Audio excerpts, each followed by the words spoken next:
কোরবানি ঈদকে সামনে রেখে চাঙ্গা হয়ে উঠেছে দেশের ফ্রিজের বাজার। বিক্রি বেড়েছে 30%। ক্রেতার টানতে আকর্ষণীয় সব অফার দিচ্ছে ব্র্যান্ডগুলো। বিক্রেতারা বলছেন সহজ কিস্তির সুবিধা, মূল্যছাড় ও ক্যাশব্যাকের কারণে বিশেষ করে মধ্যবিত্ত চাকরিজীবী ক্রেতাদের মধ্যে ফ্রিজ কেনার আগ্রহ বেশি দেখা যাচ্ছে। তবে ডলার সংকট ও কাঁচামাল আমদানির বাড়তি খরচ উৎপাদনকারীদের ওপর কিছুটা চাপ তৈরি করেছে। আর তাই আগামী বাজেটে খাতে নীতি সহায়তা চান উদ্যোক্তারা। বিস্তারিত থাকছে ফারজানা রিয়ার প্রতিবেদনে। কোরবানির মাংস সংরক্ষণে দেশে ফ্রিজের চাহিদা বাড়ে অন্য যে কোনো সময়ের চেয়ে বেশি। তাই প্রতি বছরই কোরবানির ঈদে চাঙ্গা হয়ে ওঠে ফ্রিজের বাজার। হিসেব বলছে দেশে বছরে 25 থেকে 30 লাখ ফ্রিজ বিক্রি হয়, যার 60%ই কোরবানির ঈদকে কেন্দ্র করে।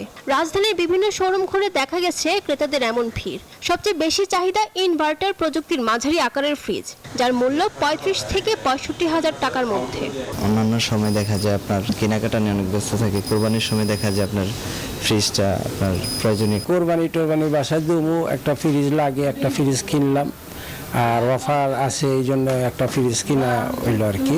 ক্রেতা টানতে ঈদ উপলক্ষে ঈদ লাগছে মনে, খুশি জোয়ার সবখানে, আর ঈদ লাগছে মনে, বিকাশ পেমেন্ট সবখানে। 10% পর্যন্ত নগদ মূল্য ছাড়, ক্যাশব্যাক ও ফ্রি হোম ডেলিভারি সুবিধা দিচ্ছে ব্র্যান্ডগুলো। কিছু প্রতিষ্ঠানে পুরনো ফ্রিজ বদলে নতুন ফ্রিজ নেওয়ার সুযোগও রয়েছে। এছাড়া রয়েছে কিস্তিতে মূল্য পরিশোধের সুযোগ। এখন আমাদের হচ্ছে ডিজিটাল ইনভার্টার ফ্রিজ এবং এগুলি খুবই উচ্চ প্রযুক্তির হাইটেক কম্প্রেসার, যার ফলে এগুলিতে অন্যান্য রেগুলার ফ্রিজ থেকে এগুলিতে বিদ্যুৎ সাশ্রয় সর্বোচ্চ 60% পর্যন্ত। যেটা হচ্ছে বাই ওয়ান গেট মোর, আপনি একটা প্রোডাক্ট কিনলে অনেক কিছুই সাথে গিফট থাকতেছে, এই অফারগুলো পাচ্ছেন। এছাড়া রেগুলার ক্যাশব্যাক প্লাস আমাদের হচ্ছে ফরেন ট্রিপ।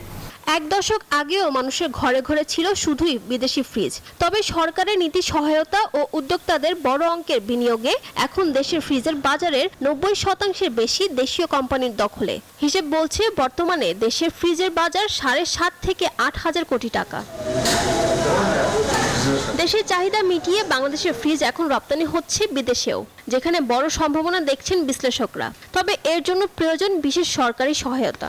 ফ্রিজের উৎপাদনের প্রত্যেকটা স্তরে যদি আমরা ভর্তুকি না দিই, অন্তত করের ক্ষেত্রে যদি আমরা একটু রিল্যাক্স করতে পারি, তাহলে সেই ক্ষেত্রে এটার উৎপাদনটা বাড়বে। সেই ক্ষেত্রে দেশের যে প্রয়োজন সেটা আমরা মেটাতে পারবো, কোরবানির সময়টা বিক্রি করতে পারবো। ভোক্তারা এখন শুধু বড় ফ্রিজই খুঁজছেন না, বরং তাদের মূল নজর বিদ্যুৎ সাশ্রয়ী ইনভার্টার ফ্রিজের দিকে। এদিকে বিশ্লেষকদের মতে ক্রমবর্ধমান বিলের কথা বিবেচনায় রেখে কোম্পানিগুলো যদি দীর্ঘ সময় ব্যাকআপ দেওয়া ফ্রিজের উৎপাদন বাড়ায়, তবে তা দীর্ঘমেয়াদে দেশীয় ইলেকট্রনিক খাতকে আরও সমৃদ্ধ করবে। ফারজানা রিয়া, নিউজ 24, ঢাকা।